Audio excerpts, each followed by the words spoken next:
It's wonderful to see so many familiar faces. For those of you that don't know, I am with Confluence Philanthropy, and I'm joined here by 4 of our members that represent different aspects of our membership and different leadership qualities in our membership.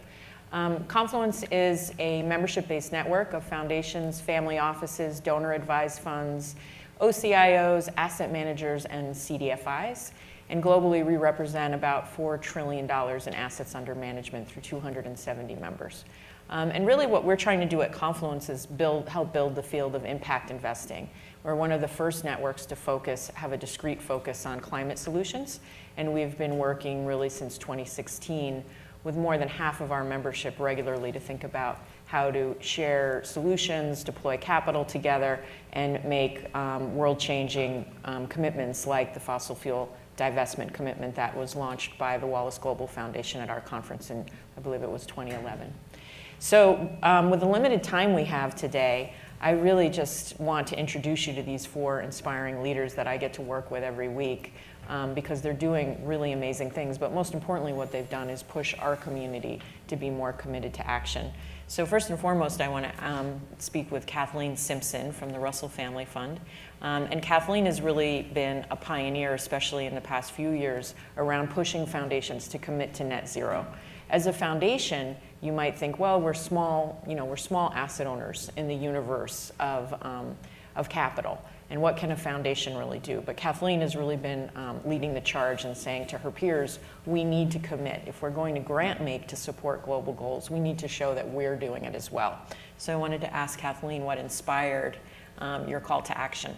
Yeah, well, thank you, Dana, and thank you all for being here for this conversation. I think it's really important for us that we can do this work in our foundation, but if we're not helping others to demystify what net zero means, we really aren't doing the work. And I'm really grateful to have these partners that are trusted partners to the Russell Family Foundation. We've long been an environmental foundation. We were founded in 1999 by George and Jane Russell when they sold Russell Investments. And recently we went internal and did a strategic review and declared the climate crisis as our North Star. Part of that, we did a learning journey. Tim was part of that, and we decided that we had divested from fossil fuels in 2014, and we have moved our portfolio. We're about 95% impact aligned or values aligned, and we were asking ourselves, what more can we do? We employ a strategy that's called total portfolio activation, which means we're a philanthropic organization, but we want to look well beyond just the grant making. We want to use our investment portfolio. We want to use our convening power in places like this, use our communications to be a trusted partner to influence the field. And as we went on our journey, we know that a net zero commitment, it's a difficult commitment. We don't quite know the path that's going to get there. And one of our partners that helped us in our journey told us, this is a bridge we're building one step at a time. And these actors that are on the stage with us are really key partners to how do we build this bridge that we're all trying to get to.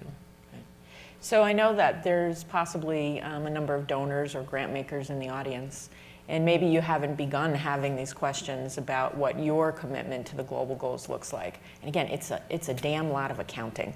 I always complain like, what, this is a lot of math, guys. Are we really going to do mathematics out of this process? But committing to getting those emissions out of the portfolios, it is a lot of accounting and it is a lot of math. And what can happen if you don't have the right investment managers helping you is the greenwashing problem, which we've been talking about a bit this week. And so Tim at Terra Alpha is the founder of Terra Alpha, an asset management firm. And Terra Alpha is one of the first asset management firms to also commit to net zero in our membership, and has also been involved in creating a network of other investment advisors and consultants who are committed to net zero. So Tim, tell us a little bit about how you think about risk and return, because you're really always pushing your peers to consider risk and to take, to really think about making the braver commitment and really challenging people.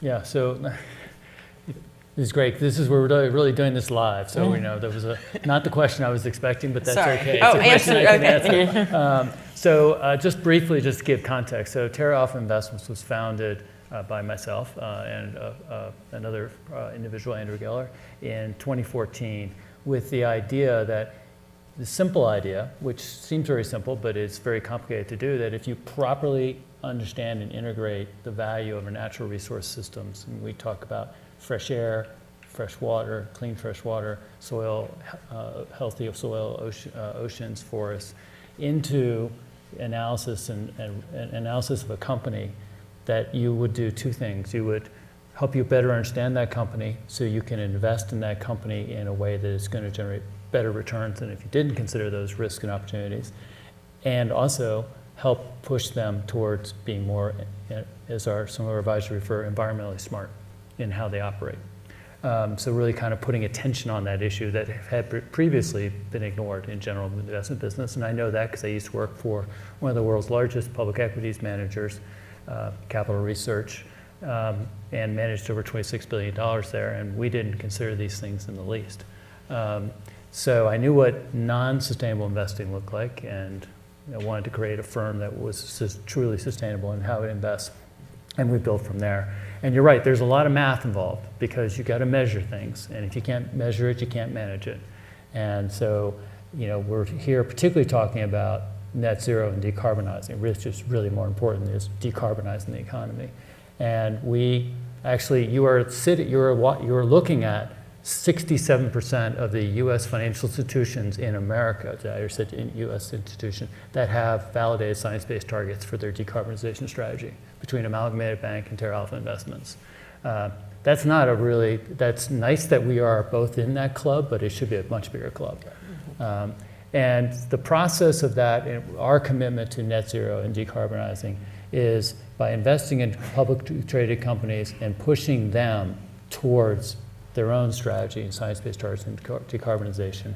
And just to put it in a nutshell, when we signed up to the Net Zero Asset Manager Initiative and we made a commitment to our work, we are 100% dedicated to sustainable investing, where 100% of our assets will are invested with the science-based targets and goals. And we are currently at 69% of the portfolios in companies that have validated science-based targets.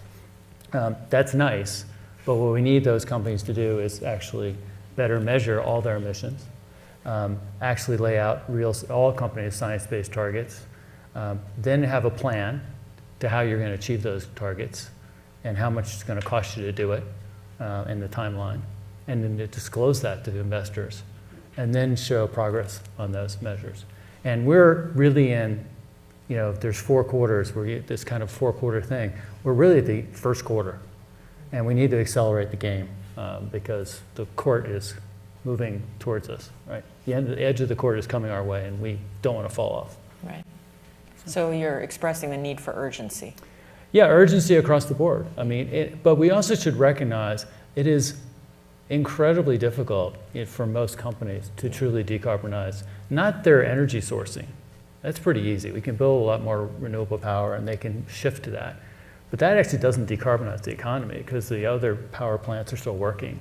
We need we need every company across the sector to figure out how they can operate without as much carbon, Right. Whether it's just being more efficient or actually finding alternative ways to make products, to manufacture things, to distribute things, or more particularly make sure their products don't need as much or don't include as much carbon.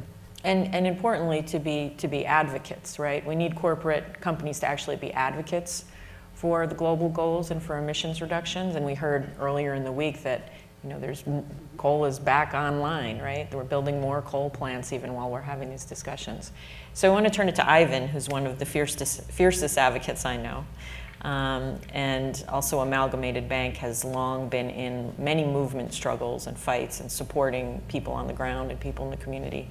And the question I'm told to ask you is, what are you most afraid of? Oh. But please tell us a bit about Amalgamated first. And Sure, and I did a little bit of that earlier, but as I said, Amalgamated Bank is a 100-year-old institution, founded by a labor union. I guess that, it's in celebrating this 100 years, I would just say we were founded by textile workers in New York City who, needed representation through a union and then needed access to financial services that they couldn't get on Wall Street. And so this was a very motivated group of people, very values driven, working for a better life. And I feel like we're still 40% owned by that union. And Lynn, the chair of our board, is organizing Starbucks workers and other workers across the country to organized, and so we that spirit is very much alive, and the mission is very still very engaged. And what I'm afraid of, I have like twin towers of fear. The first is that we're not doing enough. It just feels like we've kind of been behind the clock for so long now that the pace of change, the where we are on all the charts, it's just not enough. The second. See, That's ominous. Ominous. That's like my Subway walk-up here? music. The second tower of fear is that doing the things we've already committed to are enormously hard, right? And so we take these commitments really seriously, as I think we all do. We know there's a not insignificant chance of failure, but how do we actually get it done in the time and with the resources that we have? And so it's a constant tension of got to do more, got to deliver on the things that we said we would do. All right, so I'm going to come back to everybody because I think we'll still have a little bit of time and ask you what you would ask everyone to do. I just want to prepare you for that because. So Brad and I work together. He works for Tiedemann, which recently merged and is now called AlTi. And Brad has also been really a leader in our sector, working with other OCIO firms and actually working with Confluence and working with us to create a peer group where we meet regularly and try to push through among competitors, which is like pretty incredible in the capital markets, how we can make these commitments to net zero or to decarbonize. So Brad, tell us a little bit about what you're working on, and also what we talk a lot about in that group is how to translate these things into ways that clients can understand, and so that you can meet their requests, but also, as Tim is saying, it's complicated, and do what you need to do to get the emissions out of the portfolio, to meet benchmarks, and to kind of thread this needle on these competing demands. Great, thank you. It's awesome to be here. A little bit about AlTi. We are a global multifamily office serving about 400 clients, $65 billion in assets. We invest globally, very endowment-style portfolio management, and we think about the challenge of decarbonization really through this lens of total portfolio management, as Kathleen described. What that means is identifying low-carbon strategies in the global equity markets, in fixed income, in hedge funds, alternatives, and where we spend a ton of our time is really in private equity and venture capital. And I explain the problem that we're trying to solve to our clients in the same way I explain it to my kids who are about 6 and 7 years old. And that's, this bathtub analogy that's so often used, I think is the perfect analogy, in that we filled up the bathtub. We need to turn off the spout, and we need to open up the drain. And we do that, we apply that analogy in our portfolio construction methodologies, where we're thinking about decarbonization technology really to turn off the spout, to reduce carbon dioxide and methane emissions per dollar invested. We invest in all sorts of renewable energy infrastructure technologies, artificial intelligence for climate mitigation, adaptation, solar and wind financing, sort of all of the things that we've heard about at this conference. But we also invest in trying to open up that drain even more, and that's within nature-based solutions. So all of the natural systems that are already working on our behalf to reduce emissions, and that's through investments in regenerative agriculture, ecosystem service markets that look like mitigation banking and biodiversity and conservation, as well as timber and other forms of real asset investing. So I've had the good fortune of partnering with Kathleen for the last 10 years on advising the Russell Family Foundation on its really journey into impact, that transition up to about 95% of the foundation's working capital towards their mission. And ultimately our goal with the Russell Foundation, as well as other clients, we as a firm have a net zero commitment, is essentially to draw as tight a line between a client's values and their investment portfolio. And just like a wild card question. So Tiedemann really leaned into this call to action around sustainability and solving climate change, and I think that was part of the motivation for the merger. The team expanded significantly, and I'm certain that comes from leadership, obviously, but we also know that clients play a really important role, and there's clients in the room.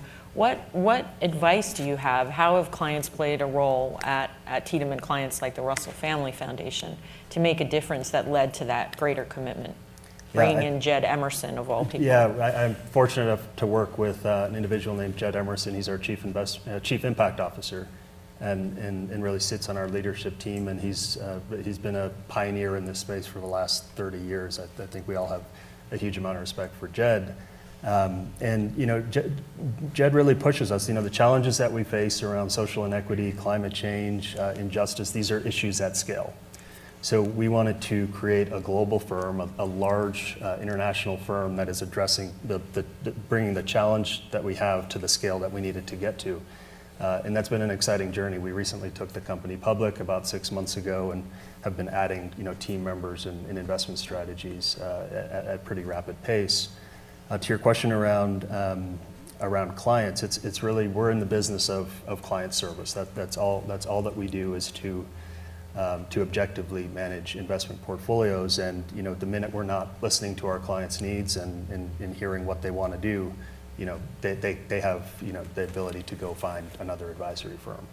And it's clients like the Russell Foundation who for the last 10 plus years have been pushing us, and really it's informed our strategy. It's informed how we think about advising other clients. We advise over 100 impact clients that are working towards this way. It was the Russell Family Foundation's leadership to become, I think, the third or the fourth U.S. private foundation to commit to net zero. Another one of our clients recently did thereafter, and now we have several other clients essentially looking for this playbook on how to get there.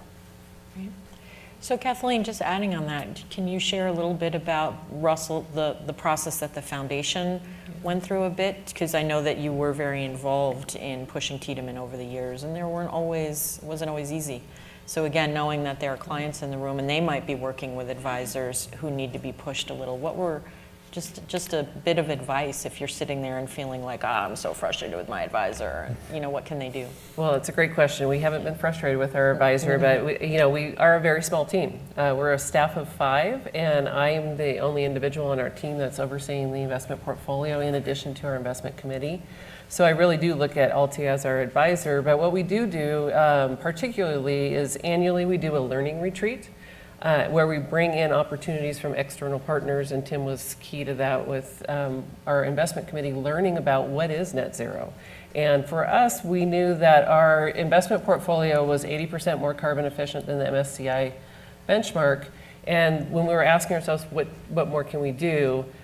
For me, with our staff, it's like, well, AlTi, what can you do to help us in the technical aspect? So I know that I've got to partner with AlTi, but we've got the Catalytic Climate Finance is the title of this panel. When we went to our board of directors with the idea to prioritize climate change, the climate crisis, and also to make a net zero commitment, we not only asked to make a net zero commitment, but we asked for the investment committee to have access to grant dollars and operations dollars as well, which is pretty unique to have the investment committee directing grant capital. And for that, we just updated our investment policy statement that not only are we doing a net zero commitment, that is part of our investment portfolio, but we're really focused on a just transition.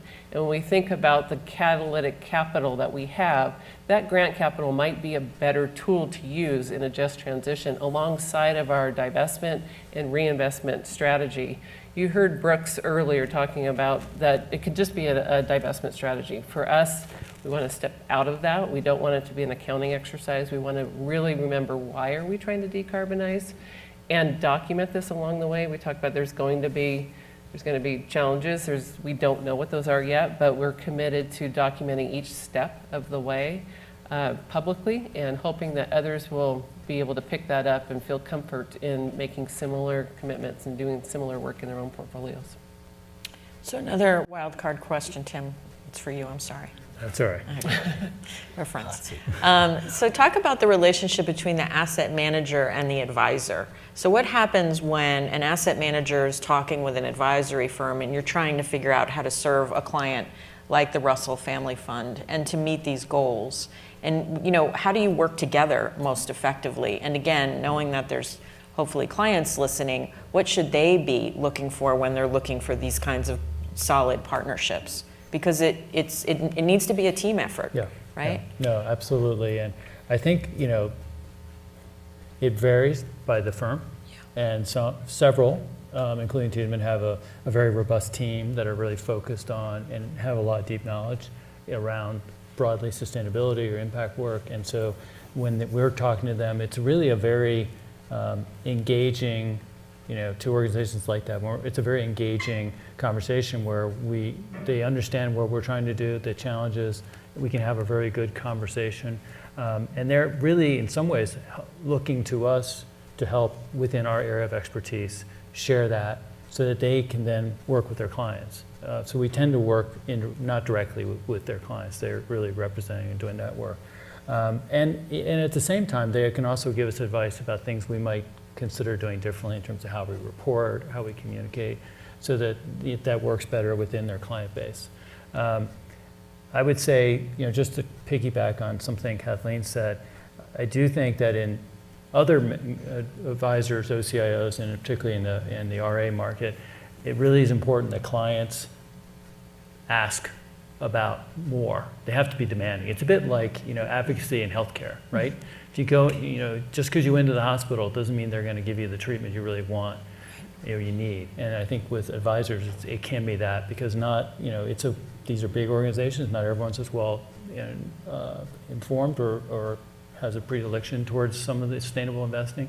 And so you really have to advocate for your own portfolio's best and reflect what you really want it to look like. Great. So advocacy is a big piece from clients and also in this relationship, right? Yeah. I know within our own community we challenge one another and enjoy doing that, and push one another to be better advocates, right, at the corporate level. So again, Ivan, let's talk a little bit about the importance of corporate engagement and advocacy, because I often hear in all of our net zero conversations that we aren't going to make it unless we figure out a way to push companies and hold company leaders accountable. And again, Amalgamated does amazing work in this area. What can individual clients do to work with their bank, for example, to push for more corporate accountability? Well, banks are a huge part of the climate crisis, and they could be a huge part of the climate solution. And I think the latest Banking on Climate Crisis or Chaos report, it's like $5.5 trillion invested into fossil fuel from lending and capital markets work from the banking sector since the Paris Climate Agreement. And so pressure on the banks is, they are starting to change, but they need more pressure. As I was talking about on the earlier panel, this sort of tension where they're kind of locked in with a set of incumbent interests and not wanting to kind of walk away from that and not wanting to give up short-term revenues, like that it's, we need to put more fingers, more capital on the scale of saying, yeah, you got to take that action. And I think that there's all sorts of ways that people are doing that. Shareholders, moving their money, engagement with their banks, it covers the gamut. The piece of policy that I've been most focused on in the net zero context is that when we did our science-based targets, you take a model like the IEA and you kind of have bias. What's the IEA? International Energy Agency. Mentioned already several times on this stage, just but it is not top of mind. Yeah. But these are the folks in the IPCC, which I can't even remember what it stands for. Yeah. They set the scenarios by asset class and sector for how things need to decarbonize. And there's both economic and science assumptions built into that. We looked at it and said, okay, our markets, we're looking at where we were, have policies that are going to change the kind of the speed of that decline. And so we started to model in the laws in California and New York and Washington, D.C. and saying, okay, and looked at the results, and it immediately brought the results down to 2030 much, much, much quicker. So the lesson to us was policy is part of it. So I think there's one of the really important things that all financial institutions can do is get behind the policies that will actually decarbonize the world, right? So it's the Inflation Reduction Act, or it's vehicle standards, or it's even the methane rules. Like, there's a lot of things that are going to happen that it's going to make it easier for all of us to manage our portfolios down to zero without having to say, make the also hard choices of like, we're just out of this and we're giving up, we're squeezing return to be able to get there, and it gets harder and harder. So I think, leaning into policy and advocacy is really important for the financial sector. Great. Well, with the time we have left, so you guys are going to lead some breakout sessions after lunch across the street. What are we going to be talking about there? So what do you want to inspire the participants to do? How can people act? Just to give people a little taste of what you're going to share over there. I think we've Kathleen, this is your thing, but we've taken, I don't know if everybody saw the series, Mindy Luber's series article of like 7 things we need to do by the end of the decade, and sort of unpack it a little bit and really focus in on like, okay, what is the process for a bank to decarbonize? How does client or transition engagement work? The different component pieces of it. And so it will really be an opportunity to kind of break into those groups and with experts and roll up our sleeves, ask questions, and start to figure this stuff out. And with the intention that we're all better prepared to start taking action and really contribute to the net zero pathway. Great. Yeah, it's really about the collective action. We can each do individual, but I think the power is with the group. And for us, the Catalytic Climate Finance Program is new. We made our net zero commitment in October of 2022. So this is actually, the multiplier effect is actually a selfish outcomes for us to help inform how we can actually deploy those tools in the most effective way. Really want to use the brilliant minds in this room on where are the places that we can play, and also encourage others where each individual can play in this work. The goal for coming out of this is it'll be note-taked, have notes, and we're going to publish a piece to help try to inspire, because part of the work that we have is really just sharing what we're learning along the way, hopefully provide some thoughtful pieces and inspire others. I'm thinking about Brady yesterday, giving ourselves agency on that there are opportunities and benefits to this work, and that maybe we can kind of shift that narrative to be inspired by the opportunities ahead of us. Yeah. I'd just add that Kathleen and I will be sort of co-moderating or moderating this conversation. And really it's, we've heard that we're all very involved with this, but, at different timelines and roles. But there's a lot of other people, I'm sure, in the audience who are also working on this and approaching it in different ways. And there's not one cookie cutter approach that we all are going to apply, whether it's through investing or how we advocate or whatever we do. But the more we can share, we can we can be collectively more effective. Okay. Exactly. Brad, you have the final word. Picking up on what Tim said, I think every investor is a little bit unique. We like to try to think about models and try to think about ways that we can streamline things, but each investor has their own risk return appetite, impact goals, and timelines, essentially. And I think a big lesson learned out of our initial net zero work with the Russell Family Foundation really picks up on one of the most effective slogans that I think Confluence Philanthropy has, and that's, correct me if I get this wrong, know what you own and own what you own. That's right. And a big part of what we had done recently was to establish a baseline and then start setting interim targets. This is a strategy that works well for this one client, but could potentially be replicated with others, but not on the exact same pathway. Great. Well, so maybe we get an award because we're gonna give back a minute to the agenda, but we really, really hope that you all stick around and join us across the street and dive into these focus group sessions so that our couple of days together become something actionable. And I know there hasn't been a lot of opportunity to ask questions, so that would be a great chance to dialogue, not just with us, but with some of the other speakers who have been fantastic on the stage. In terms of Confluence, just a disclaimer, we do not deploy capital. So I know there's a lot of fundraising interests here. We don't do that, but we can help clients work with the ecosystem of the financial services industry to help you find the right partners. If you're doing grant making, if you're doing checkbook grant making, and you want to talk to a foundation and figure out who they're investing in or what kinds of initiatives they're supporting, we can also help make those connections. Our main goal is to inspire people to act and to help you find friends that will help you act as effectively as only you uniquely can. So with that, I'm going to take us off the stage, and I believe we have one more short presentation before lunch. And again, I just thank you all for spending time with us. Thank you.